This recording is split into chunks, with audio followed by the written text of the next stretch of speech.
चलिए, कल हमने एनालिटिकल प्रोसीजर में बहुत सारे रेशियोज के बारे में डिस्कशन किया, तो आज उसी कॉन्टिन्यूस में थोड़ा सा और कॉन्सेप्चुअल चीजों को क्लियर करते हैं।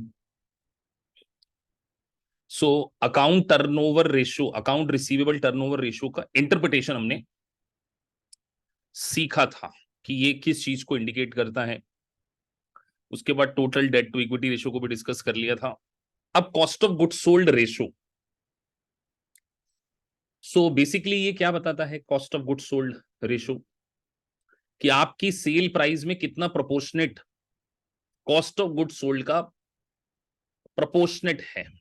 अगर मीनिंग देखें, the ratio measure the percentage of sales consumed by the cost of goods sold.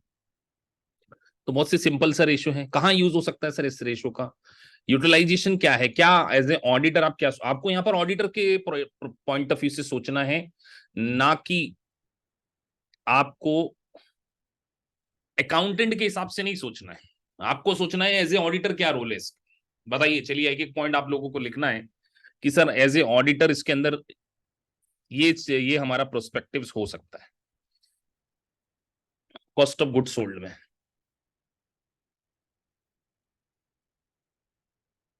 Production cost,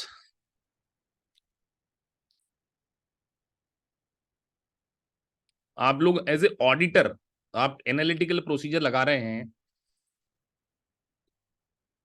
और किसी कंपनी की कॉस्ट ऑफ गुड्स सोल्ड आपने देखी कि इतनी कॉस्ट ऑफ गुड्स सोल्ड है, तो क्या अगर आप अभी यही नहीं सोच पाएंगे तो फिर क्या आपको एग्जाम में, क्या आप ये तो नहीं सोच रहे कि एग्जाम में केवल 4 मल्टीपल चॉइस क्वेश्चन है, 4 ऑप्शन देख लेंगे, ऐसा आपके माइंड में हो सकता है?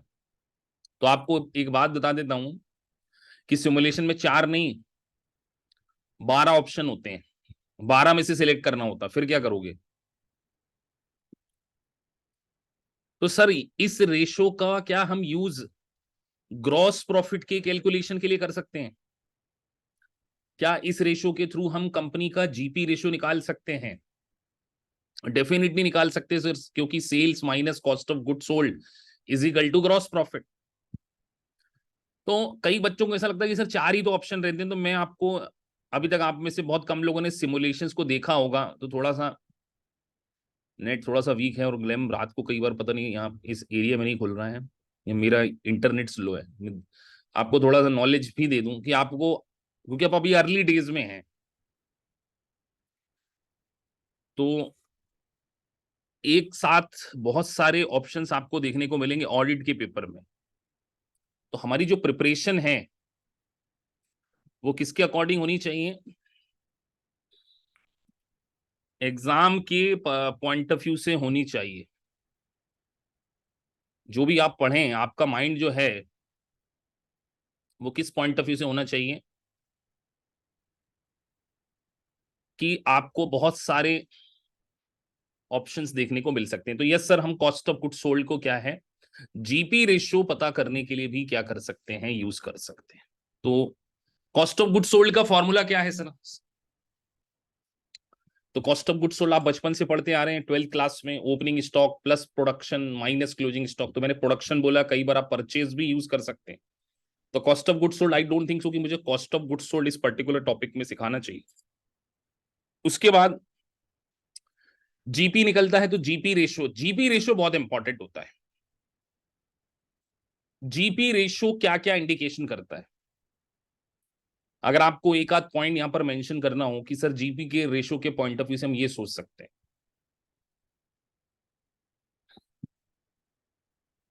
GP ratio minus operating expenses क्या होगा?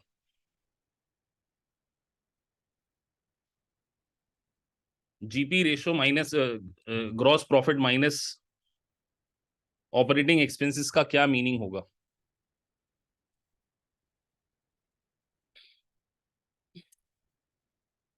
कई बच्चे लिखेंगे नेट प्रॉफिट नेट इनकम, मेरे को पता है इसीलिए मैंने बोल दिया, लेकिन मैं आपसे पूछ रहा हूं कि अगर हम ग्रॉस प्रॉफिट में से ऑपरेटिंग एक्सपेंसेस माइनस कर दें तो कभी भी नेट इनकम नहीं आती।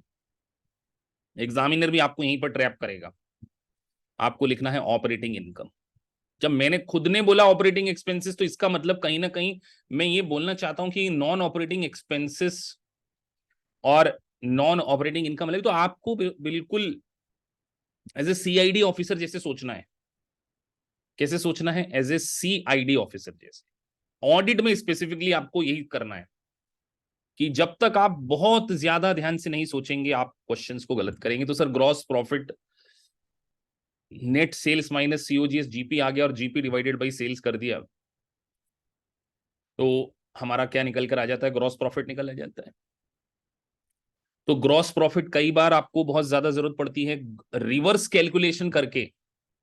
जब आप सीपीए का फार पढ़ेंगे तो ग्रॉस प्रॉफिट का रिवर्स कैलकुलेशन करके बहुत सारी चीजें निकाली जा सकती, जैसे कि आप लोगों से चलो पूछ लेते हैं क्योंकि क्लास फंडामेंटल की है। आपको क्वेश्चन में जीपी रेशो गिवन है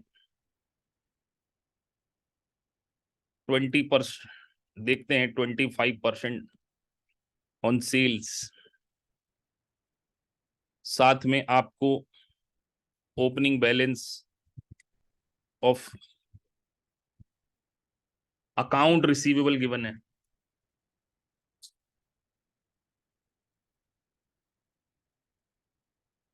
और क्लोजिंग बैलेंस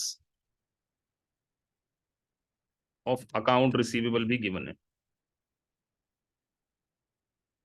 लिख देते हैं हम यहाँ पे 60,000, 80,000, और आपको क्वेश्चन ने कैश सेल्स दे दी है 30,000।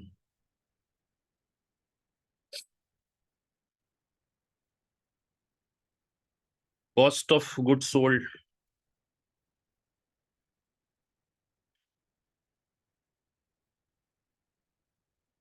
50,000। चलिए, अमाउंट कलेक्ट फ्रॉम कस्टमर बताइए।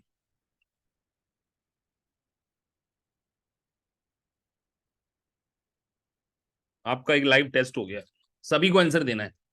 चैट देख लेता हूं पर्सनलाइज है ना, एक दूसरे को ऑप्शन ना देख सकें। देखते हैं आप लोगों का level of understanding. Cost of good sold 50,000, GP ratio 25%, cash sales दी हुए, opening balance of account receivable, closing balance of account receivable, और आपसे पूछा जा रहा है amount collected from the customer. अगर आपने, आप में से जितने भी लोगों ने ये बता दिया, मतलब वो एक अबव लेवरेज लेवल पर है, वो अगले 6 महीने में सीपीए के फार और ऑडिट निकाल सकते हैं, ये मैं मान लूंगा। 2 सब्जेक्ट निकालने की मैं गारंटी दे रहा हूं आपको। और नहीं निकल रहा है तो बहुत पीछे हैं हम।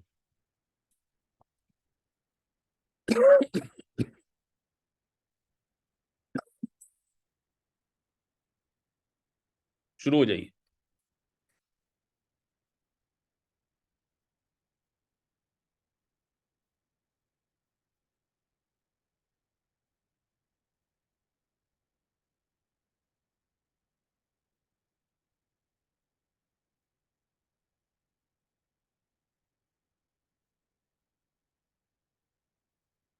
5 मिनट का समय दूंगा, मीटिंग पॉज कर रहा हूँ कि 5 मिनट सोचो आप लोग। मुझे पता है क्लास में कुछ बच्चों को ज्यादा समय भी। तो सर कॉस्ट, अब हम शुरू कर रहे हैं। आपको देखिए सीधी बात है, 25% जीपी दिया है सेल्स पे, और क्वेश्चन में सेल्स दी नहीं, और मैंने जानबूझ के कैश सेल्स दे दी, तो डायरेक्ट कई बच्चे इस पे लगा देंगे। वो बोलेंगे और क्या केवल सेल्स कैश वाली होती, क्रेडिट सेल्स नहीं होती क्या? तो ऑब्वियसली बात है डायरेक्ट यहाँ तो नहीं ले सकते, तो इसी के थ्रू करना पड़ेगा। अगर 1/4 सेल्स पर है तो ऑब्वियसली बात है कॉस्ट ऑफ गुड्स सोल्ड पे 1/3 होगा। ये कितने लोग नहीं समझते हैं क्या कर दिया मैंने? ये तो समझते हैं ना सभी, यस और नो? क्लास में कोई ऐसा स्टूडेंट जिसको यही नहीं बताओ कि सर ये 1/4 ऑन सेल्स है तो 1/3 ऑन कॉस्ट कैसे हो गया? आई डोंट थिंक सो कि इस लेवल का भी कोई स्टूडेंट यहाँ पर बैठा होगा। बैठे हैं तो कोई दिक्कत नहीं है, फिर आपको बहुत जीरो लेवल से स्टार्ट करना पड़ेगा। तो कॉस्ट पे 1/3 है तो सीधा सर इसका 1/3 लगा देते हैं। तो 50,000 का 1/3, 50,000 डिवाइडेड बाई 3, ये तो प्रॉफिट आया। मैंने क्या प्रॉफिट पूछा है? हम्म, क्या मैंने प्रॉफिट पूछा है?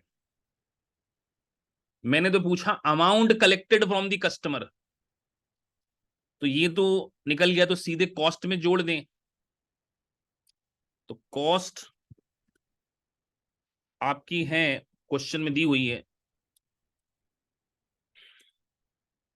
50,000, तो ये टोटल आ गया। तो ये हो गई आपकी दिस प्लस दिस। तो सर ये टोटल सेल्स है। आपने टोटल सेल्स और जानबूझकर कैश सेल्स दी होगी, कुछ रीजन होगा। क्यों सर? क्योंकि आप अकाउंट रिसीवेबल में ये जानना चाहते थे बच्चों से कि बच्चों को ये पता हो कि नहीं है कि अकाउंट रिसीवेबल में केवल क्रेडिट सेल्स आती है। तो अगर आपकी ओपनिंग बैलेंस 60,000 था और आपने क्रेडिट सेल्स करी, तो आपके कस्टमर बढ़ गए होंगे। तो पहले तो ये टोटल सेल्स है, उसमें से लेस कर दो कैश सेल्स।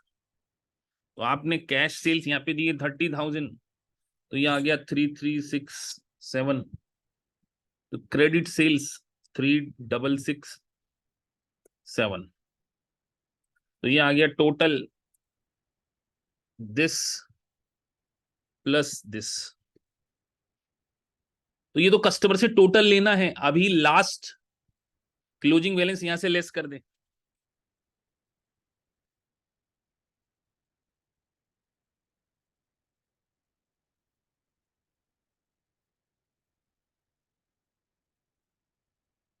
अच्छा, ऑनेस्ट ओपिनियन देना आप लोग, एग्जाम में अगर ऐसा क्वेश्चन आ गया तो आपको कितना मिनट चाहिए?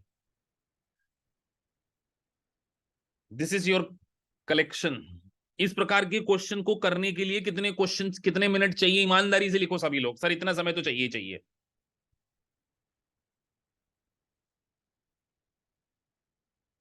अगर इस प्रकार के क्वेश्चन को करने में गुरनूर आपको 5 मिनट चाहिए, 5 to 10 मिनट्स, तो 50% पेपर आपका छूट जाएगा।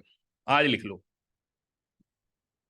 जो भी स्टूडेंट ये बोलता है कि इस प्रकार के क्वेश्चन को करने के लिए हमें 5 मिनट चाहिए, आप केवल और केवल वहां पर 50% पेपर ही अटेम्प्ट कर पाओगे। लिख लो, आज लिख लो। इस प्रकार के क्वेश्चन को करने के लिए 1 मिनट से ज्यादा का समय नहीं होना चाहिए। तो सीपीए में अगर आपको पास होना है तो एक स्पीड बहुत मैटर है। मैं बार बार बोल रहा हूं, ये बात मेरी, आपको मेरी ये बात शायद एग्जाम वाले दिन याद आ जाए। ये लाइव क्लास में लेने का पर्पस ही डराना नहीं है आपको, आपको रियलिटी से रूबरू कराना है। क्या करवाना है? रियलिटी से रूबरू।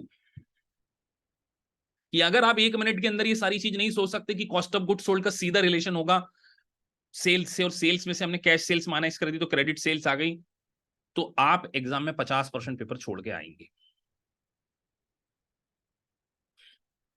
अब सर ये 1/3 ऑन कॉस्ट कैसे आया, कई बच्चों को ये भी नहीं समझ में आ रहा होगा। तो एक सिंपल सा रूल बता देते हैं क्योंकि बेसिक क्लास है। Cost plus profit is equal to sales होता है ना। तो क्वेश्चन में सर आपने क्या दिया था? कॉस्ट दी हुई है 50,000, तो यहाँ 50,000 लिख दिया हमने। अब प्रॉफिट इसके ऊपर दिया है ऑन 25%, और सेल्स क्वेश्चन में गिवन नहीं है, तो सीधे 0.25 x कर लो, इज इक्वल टू एक्स कर लो। अब इतना मैथ्स आता है कि नहीं सभी को? तो क्या हो जाएगा ये 0.75x is equal to 50,000, x is equal to 50,000 divided by 0.75।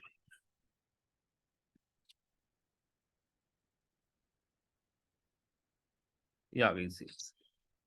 But मैंने एक सिंपल सा लॉजिक आपको बताया है कि अगर सेल्स हमेशा कॉस्ट से एक ज्यादा होती है, तो अगर सेल्स पे 1/4 है तो कॉस्ट पे सीधे 1/3 होगा, ऐसे भी आप निकाल सकते हैं। एक कम ज्यादा माइनस करके आप क्या कर सकते हैं, कैलकुलेट कर सकते हैं। तो सर हम तो अपने मुद्दे पे आते हैं। क्या सर एग्जाम में अकाउंटिंग के भी छोटे मोटे लॉजिक की रिक्वायरमेंट होगी? यस, 200%। ऑडिट में अभी जो स्टूडेंट पेपर देकर आ रहे हैं वो बता रहे, बोले सर हमारे में तो जनरल एंट्री पूछ ली, तो जनरल एंट्री भी आना चाहिए आपको रेशियो एनालिसिस बहुत अच्छे से आना चाहिए, आपको अक्रूड और ये जो बैलेंस शीट डेट के एडजस्टमेंट है ये भी बहुत अच्छे से आना चाहिए।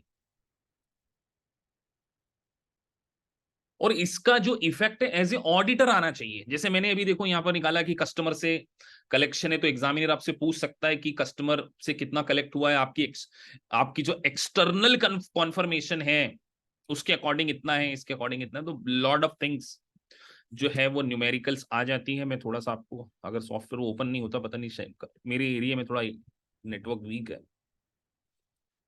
तो वो, या मेरा इंटरनेट स्लो है, अदरवाइज मैं आपको कुछ चीजें बताने वाला था।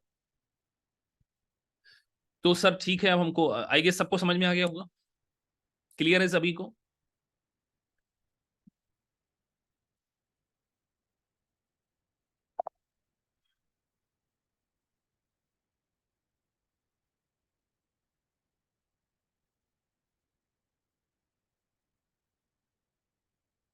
जैसे देखिए आपको जब आप क्वेश्चंस करने जाएंगे तो आपको बहुत सारे न्यूमेरिकल क्वेश्चंस देखने को मिलेंगे।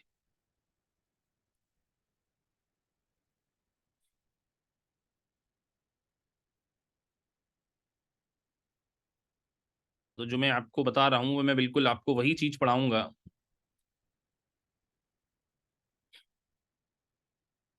अब जैसे चलिए, आप एक लाइव आप लोगों का मॉक टेस्ट यहीं पर ले लेते हैं। सिमुलेशन से आपको आइडिया होना चाहिए कि एनालिटिकल प्रोसीजर में हमें रेशियो एनालिसिस की क्यों जरूरत पड़ती है। अब आपको लगता है एग्जाम में केवल 4 ऑप्शन आते हैं, तो देखिए इसमें तो कम दिए हैं, 1 2 3 4 5, वहां पे 10 12 होंगे। अब स्टूडेंट बताते हैं, आधा आधा घंटा बात करता हूँ जब भी बच्चे पेपर देके आते, बोले सर जो हम ग्लेम में क्वेश्चन करते थे हमको यहाँ पर 4 5 दिखते थे, वहां तो 10 10 12 12 होते हैं, तो क्या करना चाहिए? तो मैं अपने एक्सपीरियंस बता रहा हूँ, आपको कई बार बिना ऑप्शन देखे भी प्रिडिक्ट करते आना चाहिए। चलिए, अब आप लोगों से पूछा जा रहा है यहां पर, जो आपने सीखा, मैंने जानबूझ के क्वेश्चन को थोड़ा सा चेंज कर दिया है। अकाउंट रिसीवेबल टर्नओवर रेशियो जो है इंडस्ट्री का 12.34 है और कंपनी का 10.53 है। क्या रीजन हो सकता है?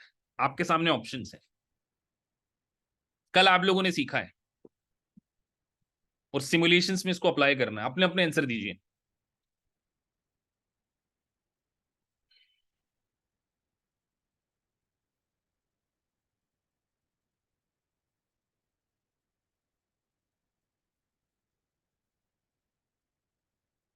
कि हमारा जो रेशियो है वो 10.53 है और इंडस्ट्री का 12.34 है।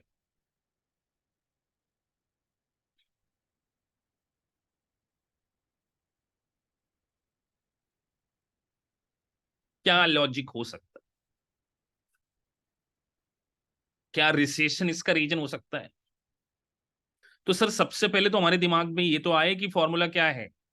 तो अकाउंट रिसीवेबल टर्नओवर मतलब ऊपर क्रेडिट सेल्स और नीचे इस प्रकार के सिमुलेशंस को सॉल्व करने का क्या तरीका हो सकता है? तो मैं आपको लॉजिकली चीजें समझाना चाहता हूं, इसलिए मैंने इस सिमुलेशंस को चूज किया है। तो थोड़ा सा हम आज एक्स्ट्रा टाइम ले लेंगे।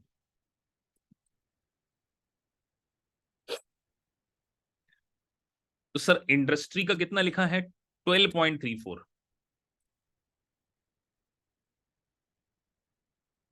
12.3 और आवर 10.53।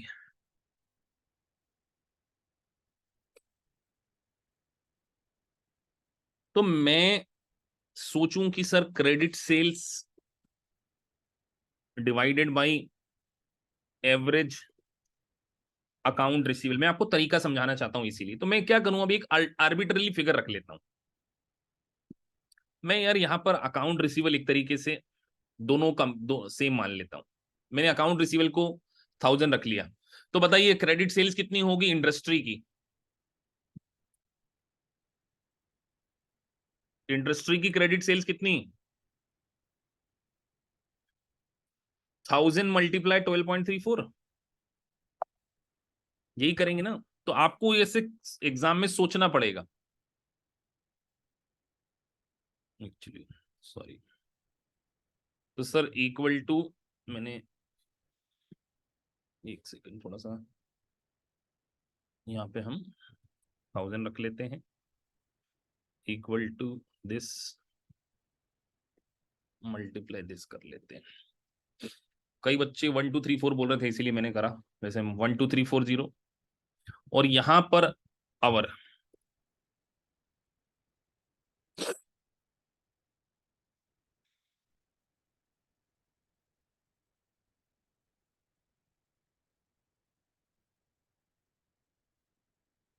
मल्टीप्लाई करना है डिवाइड करना है, कई ये नहीं सोच पा रहे हैं कि मल्टीप्लाई करना है डिवाइड करना है। Credit sales divided by average, तो कई उन्होंने मल्टीप्लाई करवा दिए हैं। कसम से क्लास में बच्चे कई बार डिवाइड और मल्टीप्लाई नहीं समझ पा रहे, पूरा लिखना पड़ेगा। मैं उम्मीद करता था कि आप लोग सबने मल्टीप्लाई करवा दिए। मल्टीप्लाई होगा यहाँ पे। अब आप लोग है ना, कई बार ऐसा लिखते हो कि टीचर को बिल्कुल बेसिक लेवल पे पहुंचना पड़ जाता है कि आप लोगों ने सबने मल्टीप्लाई करके आंसर दे दिया। लो बेटा, अब यहाँ लिखते हैं, बच्चों जैसे करना पड़ेगा अपने को। यहाँ लिखना पड़ेगा 12.34। ये डायरेक्ट यहाँ से कैसे मल्टीप्लाई हो जाएगा ऊपर से? मैंने आपको क्रेडिट सेल्स दिए 1000, तो ऑब्वियस सी बात है 1000 डिवाइडेड बाई 12.34। तो कहीं ना कहीं हमारे एवरेज अकाउंट रिसीवेबल जो इंडस्ट्री के थे वो ये हैं। इंडस्ट्री मतलब आई ले लेते हैं हम, और ये ओ ले लेते हैं आवर। ठीक है, और यहां पर भी हम डिवाइड कर लेते हैं 1000 डिवाइडेड बाई 10.5। तो अब हमारे पास दो दो सिचुएशन आ रही है कि यार ये सिचुएशन ये क्या इंडिकेशन कर रहा है कि हमारे जो अकाउंट रिसीवेबल हैं वो कहीं ना कहीं कंपनी इंडस्ट्री से ज्यादा है। ये इंडिकेशन हो रहा है ना कि our account receivable is more than. तो क्या रीजन हो सकता है कि हमारे बहुत ज्यादा आउटस्टैंडिंग है? क्या रीजन हो सकता है? अब जैसे कई बच्चों ने बोला कि सर कंपनी की जो more strength than the industry, क्या हमारी, क्या डी ऑप्शन सही होगा? ये ऑप्शन सही होगा? अभी भी वही जो बच्चे जो लास्ट ऑप्शन कह रहे थे वो सही है, क्योंकि फिगर रखे बगैर तो आंसर आ ही नहीं सकता। हमारे 94.97, और अगर हमारी क्रेडिट पॉलिसी इतनी स्ट्रेंथ होती तो क्या हमारे अकाउंट रिसीवेबल ज्यादा होते? तो जो बच्चे ये बोल रहे थे उनके लिए गलत हो गया। तो अब समझ में आया कि होशियारी एग्जाम में नहीं चलेगी अगर आपने फिगर नहीं रखा तो। जानबूझ के मैंने ये सब करा, क्योंकि तुरंत सी अंकुर गोयल और युगल ने 2-30 सेकंड में फट से आंसर दे दिया। तो क्या सीखा आपने आज? अभी कुछ सिखाया था पिछली क्लास में आपको दोनों को? एक बात बताई थी, बिना फिगर रखे कभी भी कंक्लूजन एग्जाम में भी मत करना। आपने यही गलती करी कि फिगर रखे बगैर आप लोगों ने तुरंत आंसर दे दिया। तो अब आपके सामने आपकी पॉलिसी पता चल गई कि यहाँ पर 81 है, 94 है। तो ऐसे नहीं सोचना है। तो सर अब ये तो हो नहीं सकता, तो ये तो रखना नहीं। अब दूसरा क्या हो सकता है? अब इन दोनों में से क्या हो सकता है कि अकाउंट रिसीवेबल को दिखे यहां पर ज्यादा है, यहां पर कम है। तो अब आपको सोचना है अलाउंसेस फॉर क्रेडिट लॉसेस, क्या इनमें से कोई आंसर हो सकता है? ये हो सकता है ना sir, allowances for credit losses is possibly under stated, कि हमारे अलाउंसेस कम हैं तभी तो हमारे अकाउंट रिसीवेबल ज्यादा आ रहे हैं। ये रीजन हो सकता है। बात समझ में आई कि नहीं आई? गैम्बल कर करके देखना पड़ेगा वहां पे। अब आप बताओ क्या सीखा आपने? कुछ सीखा नहीं सीखा इससे? क्या लेसन लिया आपने? सबसे बड़ा लेसन तो ये ले कि सर बहुत स्पीडली अपने दिमाग में सारी चीजें आनी चाहिए, कि एक कॉमन फैक्टर मानना ही पड़ेगा, अदरवाइज आपका सिमुलेशन गलत हो जाएगा। आप रट रट के नहीं जा सकते। और दूसरी बात, हमेशा कंपैरिजन कर रहे हैं तो एक फिगर कॉमन रखना भी बहुत जरूरी है। नहीं तो कई बच्चे उल्टा सीधा कर लें, बोले इंडस्ट्री की सेल्स 5000 मान लेते हैं। कंपैरिजन करने के लिए क्या इंपॉर्टेंट चीज होती है? हम बेटा सीख रहे हैं, इसलिए मैं आपसे डिस्कस कर रहा हूं, नहीं तो बहुत जल्दी भी पढ़ा के हट सकता हूं मैं। सर कंपैरिजन करने के लिए कम से कम एक कॉमन चीज तो होनी चाहिए। ये आप सीखोगे कि नहीं सीखोगे कि सर अगर हम इंडस्ट्री को हमसे कंपेयर कर रहे हैं तो दोनों की सेल्स कॉमन ली है मैंने। अगर मैं यहाँ पे 4,000 कर देता और अगर 1,000 ले लेता तो क्या पॉसिबल है? नहीं। कंपैरिजन करने के लिए आपको एक चीज क्या करनी पड़ेगी, कॉमन लेनी पड़ेगी। तो ये रेशियो एनालिसिस को सिमुलेशंस के साथ में हम डिस्कस करते हैं। चलिए अगला। अब अगला आप लोग बताइए। Next is your turn. Inventory turnover. अब सभी लोग लिखेंगे, अगर अभी नहीं सीखे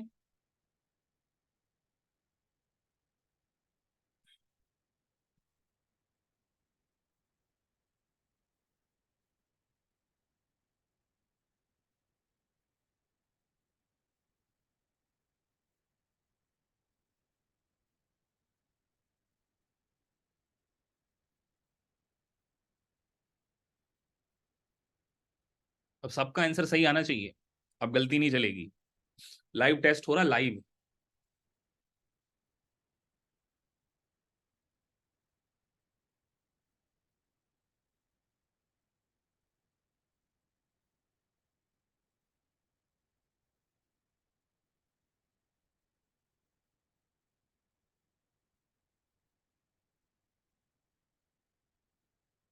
हो ही रहा है।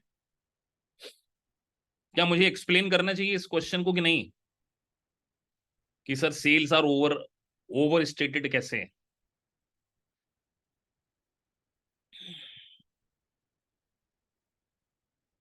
अब देखो, आपको फिगर रखते समय भी सोचना पड़ेगा कई बार कि यहाँ पे मैं सेल्स को एक जैसा मानूं या अकाउंट रिसीवेबल को एक जैसा मानूं।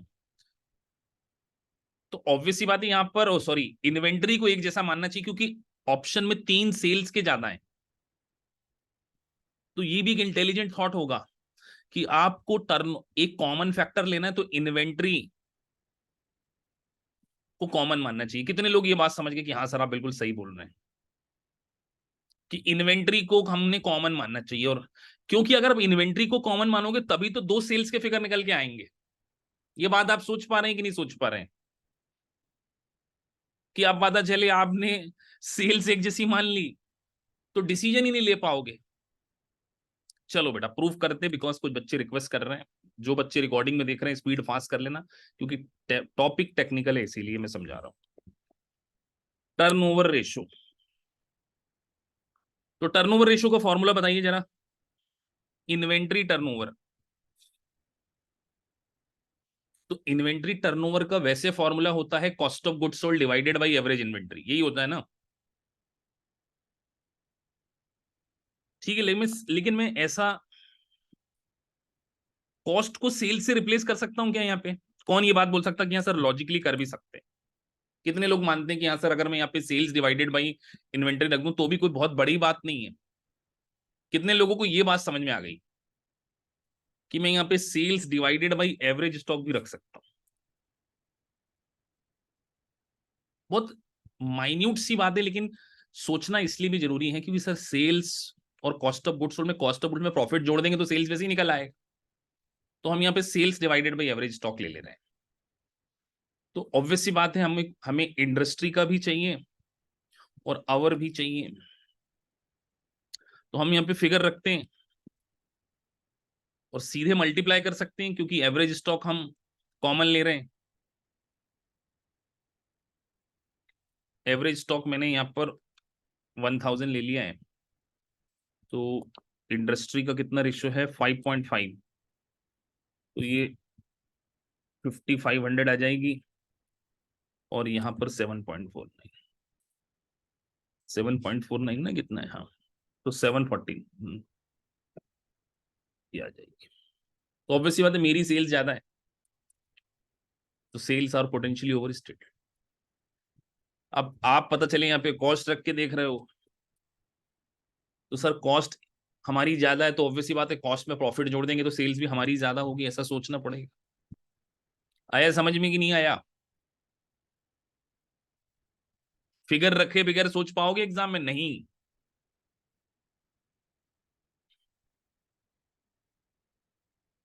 अब एक स्टूडेंट पूछ रहे हैं कि sir how to decide which thing is common, क्या ये कहीं लिखा होगा या आपका खुद का जजमेंट होना चाहिए?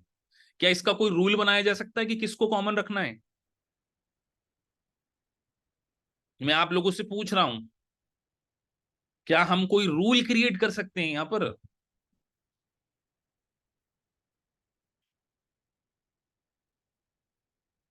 एग्जाम में कॉपी पेस्ट नहीं होगा ना अंकुर, हमें तो एग्जाम के पॉइंट ऑफ व्यू से भी देखना है। एग्जाम में आपको वहां पे इतना समय नहीं होगा कि आप एक्सेल वगैरह खोलते फिरेंगे, क्योंकि वहां पर ऐसा छोटा सा सिमुलेशन शायद ही देखने को मिलेगा। वहां पर आपको सिमुलेशन देखने मिलेंगे बड़े बड़े, ऐसे वाले। ये भी ऐसा एक भी सिमुलेशन नहीं देखने को मिलेगा जैसे ये है ना, छोटे छोटे सिंगल सिमुलेशन नहीं देखने को मिलेगा ऐसा। वहां देखने को मिलेंगे ऐसे एग्जिबिट वाले 5-6, जैसे एक एग्जिबिट है ना, 5 to 6 देखने को मिलेंगे। समय चल रहा होगा सामने घड़ी, और 2020 स्टाइल में आपको बैटिंग करनी पड़ेगी वहां। आज अनुभव करोगे आप सभी कि वहां पर आप सोचोगे कि सर हम ऐसे एक्सेल खोल लेंगे, खुल तो जाएगा वहां पे भी, लेकिन पैड पेपर आपको मिलता है। चलिए अगला क्वेश्चन, अगला point, asset turnover ratio.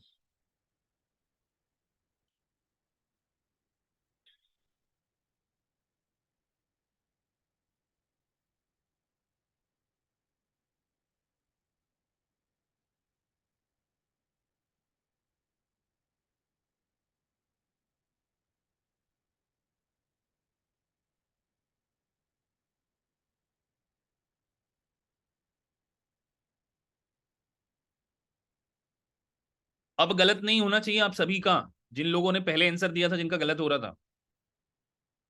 Class slow speed से चल रही है आज की।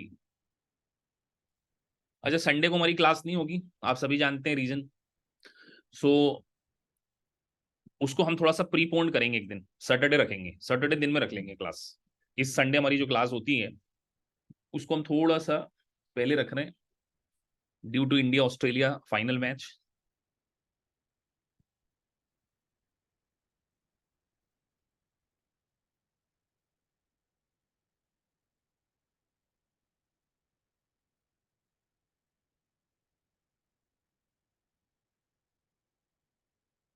चलिए, दो बच्चों ने आंसर दिए हैं, बहुत जल्दी दिए हैं, सी। तो मैं मान लेता हूं कि बच्चों का सी हो सकता है, तो दो ने आंसर दिए, मैं सी के ऊपर क्लिक कर रहा हूं। तो देखते हैं आपकी किस्मत गलत है, बाकी बच्चे ट्राई मारे। ओ सॉरी, सी नहीं, मैंने डी पे क्लिक कर दिया था, सी। तो सी इज द करेक्ट आंसर। चलिए अगला, रिटर्न ऑन एसेट। ये सोचना आपके लिए बड़ा इंपॉर्टेंट है। रिटर्न ऑन एसेट मतलब net profit divided by total asset, ये होता है।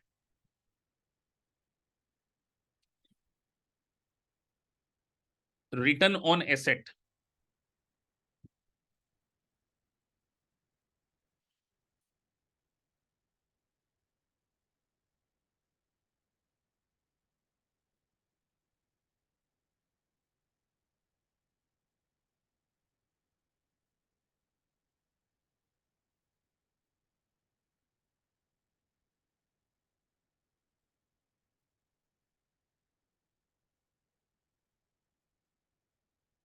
अब तो डायरेक्ट रख सकते हो सर।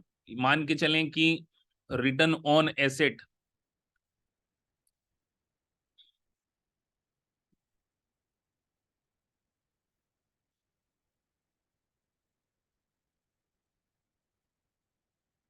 अच्छा नॉकआउट भी खेल सकते थे। There are unrecorded liability, liability का तो रिटर्न और एसेट से कोई लेना देना नहीं, ये तो हो नहीं सकता।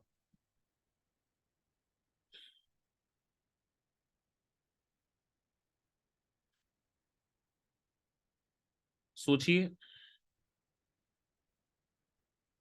चलो अब आपको प्रूफ करके दिखाते हैं वापस से। ये आई और ये ओ, आई मतलब इंडस्ट्री और ओ मतलब ओवर। तो रिटर्न ऑन एसेट, अगर अभी हम देखें कि अब हमें कॉमन फैक्टर यहां पे क्या लेना चाहिए। कॉमन फैक्टर मैं यहां पर एसेट ले लूं, ठीक है। तो ऑब्वियस सी बात है, अगर मैंने एसेट्स ले लिया तो इसकी इनकम 120 निकल आएगी, इसकी इनकम 80 निकल आएगी। 1000 ले लिया तो ठीक है। तो अब यहां पर लॉजिक लगाया होगा आप लोगों ने कि यार यहाँ पर इनकम 120 है, यहाँ पर 80 है, मतलब हमारी इनकम इंडस्ट्री से कम आ रही है। तो क्या रीजन हो सकता है कि हमारी एसेट भी सेम थी बट हमारा रिटर्न क्या हो रहा है, कम आ रहा है इंडस्ट्री से, तो कहीं ना कहीं हमारा इनकम कम है। तो ये तो हो नहीं सकता सेल्स आर पोटेंशियली ओवरस्टेटेड, क्योंकि सेल्स अगर ज्यादा होती तो इनकम भी ज्यादा होनी चाहिए थी। अब दो इनमें से कोई हो सकते हैं, फिक्स एसेट्स और इसमें से। तो क्या हम बी सोच सकते हैं क्या? अब आप लोग, मेरे को तो पता है आंसर, मैं तो ये देखना चाहता हूं कितने लोगों को बी लग रहा है कि सर हमारी इनकम कम है तो इसका मतलब कहीं ना कहीं हमने खर्चे ज्यादा तो नहीं बढ़ा दिए। कौन सोचेगा ये बात? रट पाओगे बेटा? नहीं रट पाओगे। ऑडिट में याद करना ही नहीं है, बिल्कुल भी नहीं करना है। अब एक स्टूडेंट पूछ रहे सर सी क्यों नहीं? अरे सेल्स अगर हम ज्यादा रखेंगे तो इंडस्ट्री से हमारी इनकम ज्यादा आनी चाहिए, हमारी तो इनकम कम आ रही है ना, वाई सी नॉट? सेल्स है ये, सॉरी डी इसलिए नहीं हो सकता। अब एक स्टूडेंट ने पूछा सर फिक्स्ड सिट्स अंडरस्टेटेड का क्यों लॉजिक नहीं हो सकता? चलिए अब हम इसको उल्टा करके समझते हैं। अब मैं यहां पर वो रेशियो रख रहा हूं 0.10 और 0.08, ये हमारे रेशियो थे। मैं अब एक कॉमन काम कर लेता हूं कि मेरी नेट इनकम दोनों की 1000 रख लेता हूं, ठीक है। तो ऑब्वियस सी बात है फिर मेरी यहां पर क्या निकल के आएगी, एसेट्स निकल कर आएगी। तो एसेट्स के लिए मुझे डिवाइड करना पड़ेगा, इतना सबको पता होना चाहिए।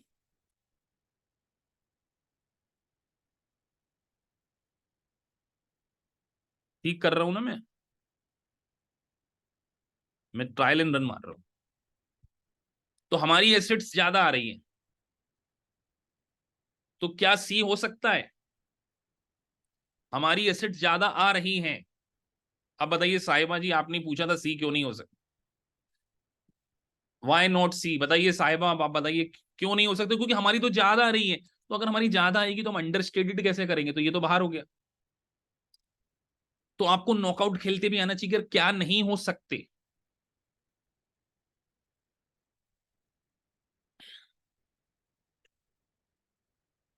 और ये सब एग्जाम के प्रेशर में ही सोचना है।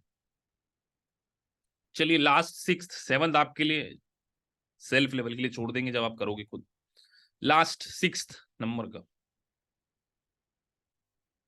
बाकी क्लास में पार्टिसिपेट करने वाले बच्चे बहुत कम हैं, देख लिया मैंने, वेरी फ्यू पीपल्स। फिर लाइव क्लास ना आए अगर आंसर नहीं देना है, गुमसुम गुमशुदा बैठना है, जैसे कि अभिषेक खंडेलवाल, नाम ले लेते हैं थोड़ा, चंदन पाल, जो आंसर बिल्कुल कभी दे ही नहीं रहे हैं, ज्योति सिंह, मसूद, मिर्जा, एंथसुमुल्ला बैग, इनके आंसर मैंने अभी तक नहीं देखे आज के इस सेशन में। क्रिस्टीना,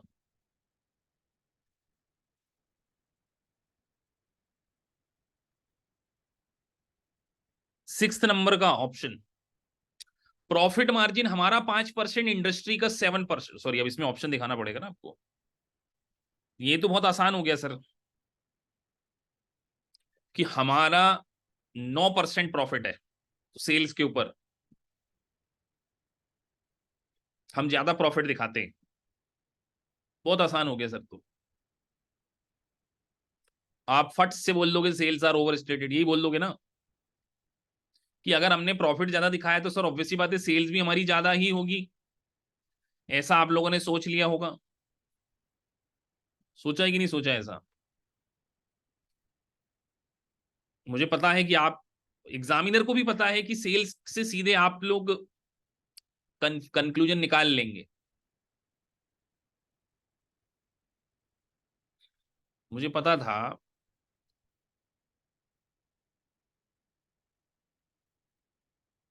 तो गलत है आपका आंसर।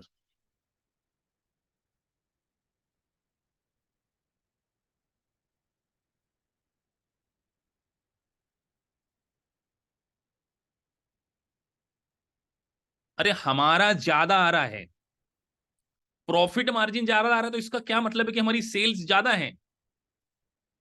बेटा प्रॉफिट मार्जिन दोनों का सेम आ सकता है, मेरी सेल ज्यादा हो तो भी, बताओ कैसे? अरे जीपी रेशो की बात कर रहे हैं वो, प्रॉफिट मार्जिन का क्या मतलब है? रेशो। मैं अब आपसे क्वेश्चन सिंपल से पूछता हूं, किसी की 1 करोड़ सेल है और किसी की 1,000 सेल है, दोनों का मार्जिन रेशो सेम हो सकता है कि नहीं? सही हो सकता है। ये तो कॉमन सेंस की बात है कि यार अगर मेरी 1,000 की सेल्स है, कंपनी किसी की 1 लाख की, तो भी हो सकता है ना हमारा जीपी रेशियो सेम हो जाए। तो हम ये कैसे कह सकते हैं कि उसने ओवर स्टेटेड करा रखी? तो ये तो कहीं से लॉजिक नहीं हुआ कि आपने उठा के सीधे ये बोल दिया sales are potentially over stated. Not at all.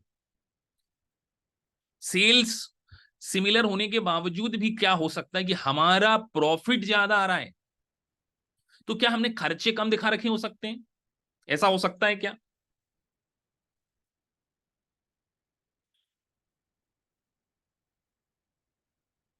तो सर खर्चे कम दिखा रखे तो हम ये इसको वारंटी रिजर्व को अंडर स्टेटेड कर देते हैं। तो आज की कहानी से क्या शिक्षा मिलती है आप लोगों को? कुछ शिक्षा मिली कि नहीं मिली? क्या शिक्षा मिली? एक स्टूडेंट पूछ रहे हैं कि sir is this air there is any way to recognise what to take in common? No, इसका कोई रूल नहीं है कि जिससे आप ये डिसाइड कर पाए। अच्छा, आप लोगों ने क्या कंक्लूजन निकाला, क्या सोचा आपने कि सर हम इस तरीके से इसको करेंगे? वारंटी रिजर्व मतलब आपने एक प्रोविजन किया है कि आने वाले समय में आपको इतना एक्सपेंडिचर करना पड़ सकता है। This is called warranty reserve.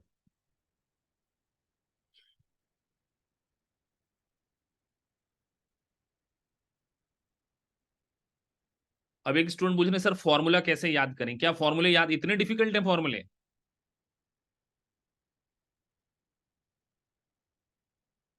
मुझे बताइए, क्या फॉर्मूले इतने डिफिकल्ट हैं कि आपको याद रखने पड़ेंगे?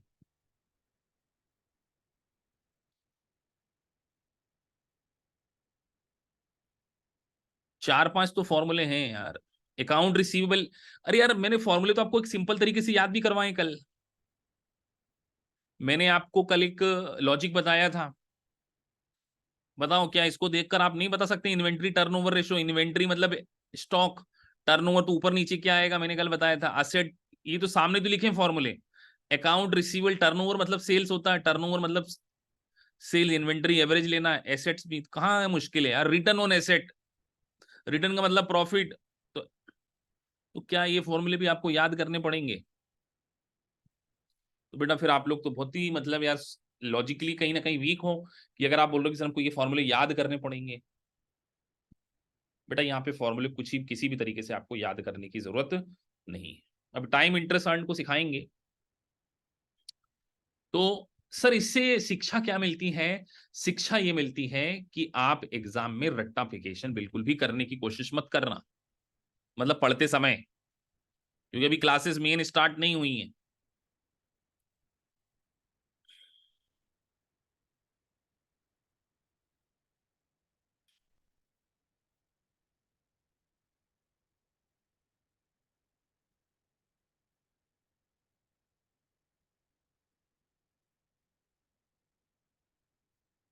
देखो आपको याद क्यों नहीं करना, उसका एक लॉजिक हम यहाँ पे और बताते हैं। अब जैसे ये एक बहुत बड़ा सिमुलेशन आप एग्जाम में करेंगे, एनालिटिकल प्रोसीजर, क्या बोल रहे हैं क्वेश्चन में? सिमुलेशन की टेक्निक को हम समझ रहे हैं। Choose the 3 item from option list provided, describe the broad purpose of analytical procedure. आप बताइए एनालिटिकल प्रोसीजर के 2 पर्पस।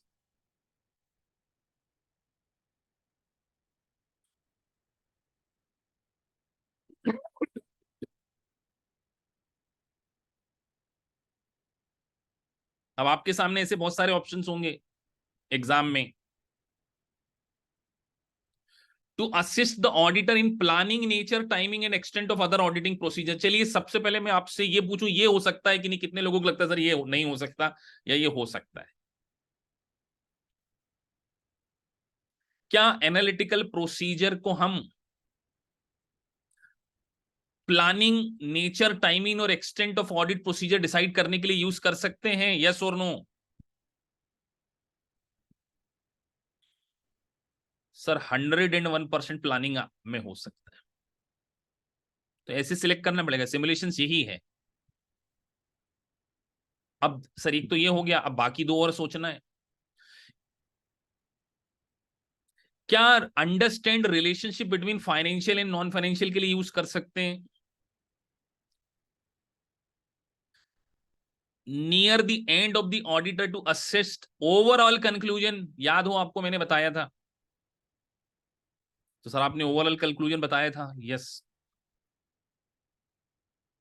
अब ये दो हो गए।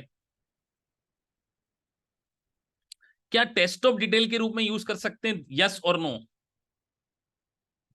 Analytical procedure is a test of detail, yes और no?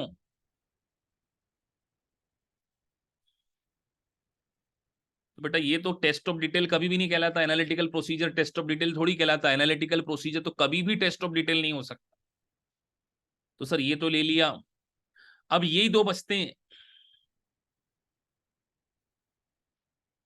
Understand relationship between financial and non financial information और सब्सटेंटिव। ध्यान रखिए एनालिटिकल प्रोसीजर का नाम भी सब्सटेंटिव एनालिटिकल प्रोसीजर है, ध्यान रखना। ये मत समझिए ना कि सब्सटेंटिव वर्ड देखा तो उसे आप इसको ना कर दो। कई बच्चे बोल रहे सर फाइनेंशियल और नॉन फाइनेंशियल वाला क्लिक कर दो आप, बस यही आप गलत हो जाते। मैं जानबूझ के हिंट दे रहा था कि सब्सटेंटिव प्रोसीजर है, क्योंकि वहां पर आपको बताया गया है,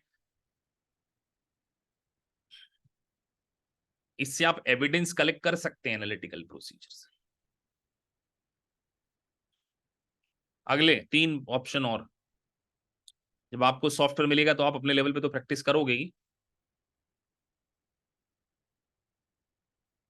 हाँ वेरी गुड। गुरनूर ने भी बोला कि हम सर एनालिटिकल प्रोसीजर को नॉन फाइनेंशियल डेटा पर अप्लाई नहीं कर सकते। रेशियो एनालिसिस को कैसे अप्लाई करोगे आप नॉन फाइनेंशियल में? रेशियो एनालिसिस बिना फाइनेंशियल इंफॉर्मेशन के कैसे हो सकता है?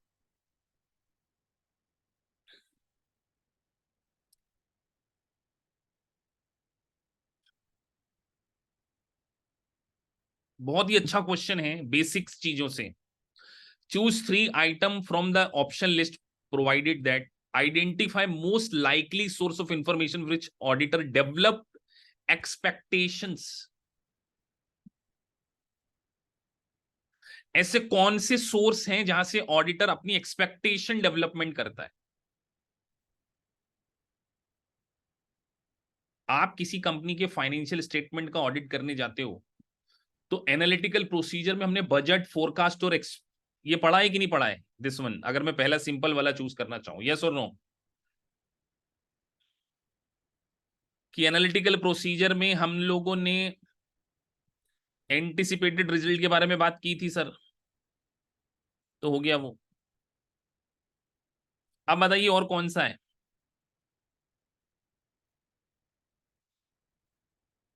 क्या इंडस्ट्री का डेटा ले सकते हैं? इंफॉर्मेशन इंडस्ट्री, क्या इंडस्ट्री का डेटा ले सकते हैं? लास्ट वाला।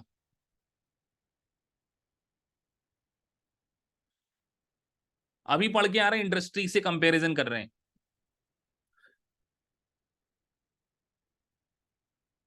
लास्ट।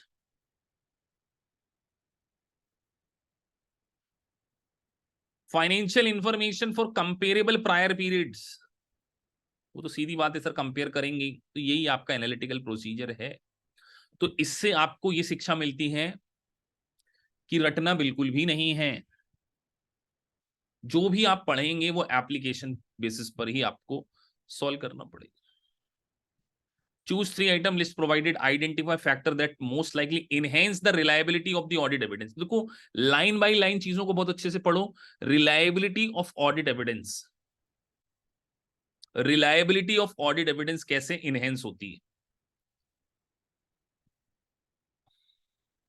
सबसे बताइए, सबसे लास्ट वाला हो सकता है यस और नो? होगा सर। इंडिपेंडेंट सोर्स से डेटा आएगा तो सबसे ज्यादा रिलायबल होगा, पड़ा हुआ है, क्लिक कर दिया। दूसरा, क्या ये हो सकता है data were not subject to audit testing? Third option हो सकता है, यस और no? Data were not subject to audit, sir ये तो हो ही नहीं सकता। वो बोले जो चीज ऑडिट ही नहीं की जा सकती, क्या वो कभी भी रिलायबल सोर्स होगा? Data were develop under a reliable system with adequate control, ये तो होना चाहिए सर। एग्जाम में से रख रख के देखने का मौका नहीं मिलेगा, जो चूज किया वो फाइनल है। और लास्ट, क्या with in the entity reliable होगा? हो ही नहीं सकता सर, क्योंकि लिख रहे विद इन द एंटिटी, तो बाहर कर दो। Data were not subject to, ये हमने बाहर कर दिया। Data were develop under reliable system ले लिया है sir. Expectation were develop using data from variety source, variety of, जितने ज्यादा सोर्स होंगे उतना ज्यादा डेटा हमेशा क्या होता है? रिलायबल होता है। तो आपको बुक में ये लाइनें देखने को नहीं मिलेंगी कि आप सोच रहे हो कि बुक में कहीं ऐसा लिखा होगा data were obtain from it. वो तो मैं आपको लॉजिकली ऑडिट में जो एक्सप्लेनेशन दूंगा उसमें मेरे वर्डों को आपको ध्यान रखना है। तो जितना ज्यादा आप मेरे लेक्चर को सुनेंगे उतना ज्यादा आपके लिए बेनिफिट होगा। तो आज हमने देखो मजाक मजाक में 2 सिमुलेशंस कर दी,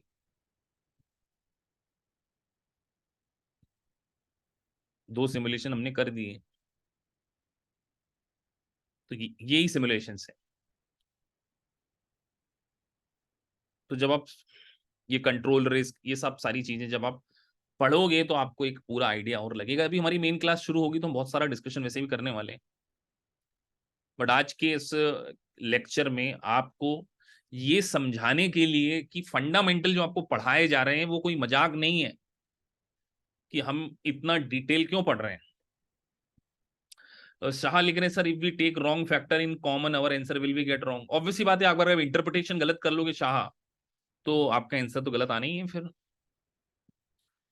तो 2-3 चीजें मैं बार बार बोल रहा हूँ, जितना लॉजिकली अभी से सोचना शुरू कर रहे हो और क्लास में पार्टिसिपेट करो। जो नहीं कर रहे हैं वो थोड़ा सा अपने आपको एक्टिव बनाएं। 1 घंटे की क्लास होती है, तो आप लोग थोड़ा बहुत पार्टिसिपेट करो। तो हमने क्या बोला, संडे हमारी क्लास नहीं है, तो उसकी जगह हम सैटरडे कॉम्पनसेट करेंगे उसको। सैटरडे का टाइम मैं आपको डालूंगा ग्रुप पे, दिन में होगी क्लास। और जो नहीं आ सकते हैं वो रिकॉर्डिंग ले लेना। और एक संडे तो आप इंडिया के नाम बनता ही है, तो संडे की जगह हम लोग क्या करेंगे, सैटरडे क्लास रखेंगे उसको कॉम्पनसेट करने की। चलिए मिलते हैं आपसे नेक्स्ट क्लास में।